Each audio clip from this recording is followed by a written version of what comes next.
Selamat siang, perkenalkan nama saya Niputu Dewi Sandari. NIM saya 20101208. Saya dari kelas E, jurusan TI MTI. Di sini saya akan menjawab pertanyaan Bapak sebagai nilai ujian tengah semester. Yang pertama, sebutkan dan jelaskan apa tujuan dari didirikannya sebuah bisnis, serta contohnya dalam memberikan penjelasan. Tujuan utama didirikannya bisnis adalah untuk mendapatkan laba atau keuntungan dengan memproduksi barang dan jasa yang dibutuhkan oleh masyarakat. Dengan kita mendirikan bisnis secara tidak langsung, kita juga membuka lapangan pekerjaan sendiri dan otomatis akan mengurangi tingkat pengangguran. Contohnya, kita mulai dengan bisnis yang kecil, seperti bisnis masker di masa pandemi seperti ini, sangat bermanfaat bagi masyarakat. Untuk meningkatkan penjualan dan memperoleh laba atau keuntungan, kita juga bisa melakukan promosi kepada masyarakat akan pentingnya menggunakan masker saat bepergian keluar rumah. Soal yang nomor 2, sebutkan dan jelaskan disertai dengan contoh nyata dari bentuk-bentuk badan usaha yang Anda ketahui. Yang pertama, badan usaha milik negara, yaitu sebagian besar atau seluruh sahamnya dimiliki oleh negara. Contohnya PT Pertamina dan PT Pegadaian, yang sudah jelas dan banyak kita lihat di lingkungan kita sendiri. Yang kedua, badan usaha milik swasta, yaitu sahamnya dominan dimiliki oleh perorangan. Contohnya usaha salon dan laundry, itu contoh yang kecil saya sebutkan. Yang ketiga, badan usaha milik daerah, yaitu sahamnya dimiliki oleh daerah itu sendiri. Contohnya di lingkungan kita, perusahaan PDAM dan BPD atau Bank Pembangunan Daerah. Yang nomor 3, jelaskan apa yang Anda ketahui tentang perilaku etis dalam suatu aktivitas bisnis. Berikan contoh konkret untuk penjelasan Anda. Perilaku etis merupakan perilaku yang mencerminkan keyakinan perseorangan dan norma-norma sosial yang diterima secara umum sehubungan dengan tindakan-tindakan yang baik dan benar.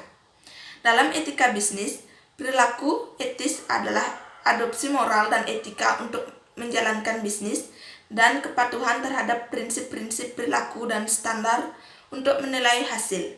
Contohnya, bersikap jujur, bersikap bijak dan dewasa, berpenampilan sopan dan rapi, menggunakan etika bahasa dan perilaku yang baik.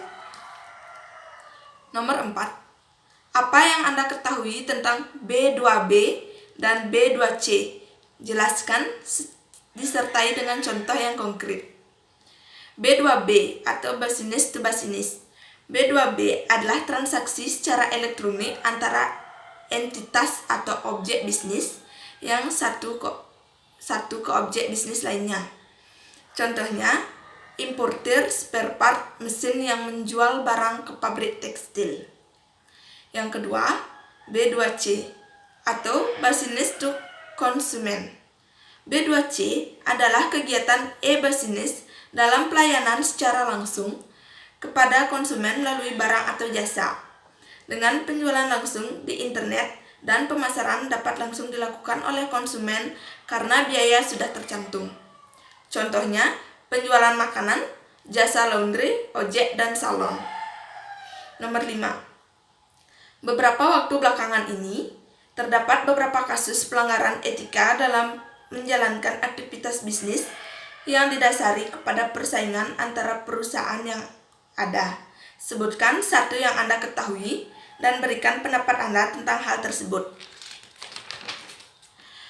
Contoh perusahaan yang melanggar etika bisnis yaitu PT Megasari Makmur dengan produknya HIT atau obat nyamuk. Obat nyamuk HIT dinyatakan ditarik dari pasaran karena menggunakan zat aktif yang berbahaya yaitu propoxur dan diklorvos yang dapat mengakibatkan gangguan kesehatan pada manusia dan masyarakat banyak. Menurut saya, PT Megasari Makmur kurang berhati-hati atau bisa dikatakan ceroboh untuk menguji coba produknya sebelum dipasarkan. Jika hal ini sampai terlambat untuk diketahui, maka akan semakin buruk dampaknya bagi masyarakat banyak. Apalagi kandungan zat aktif di dalam produknya sangat berbahaya.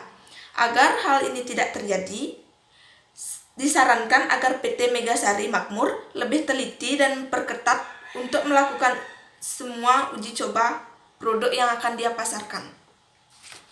Sekian dari saya, terima kasih.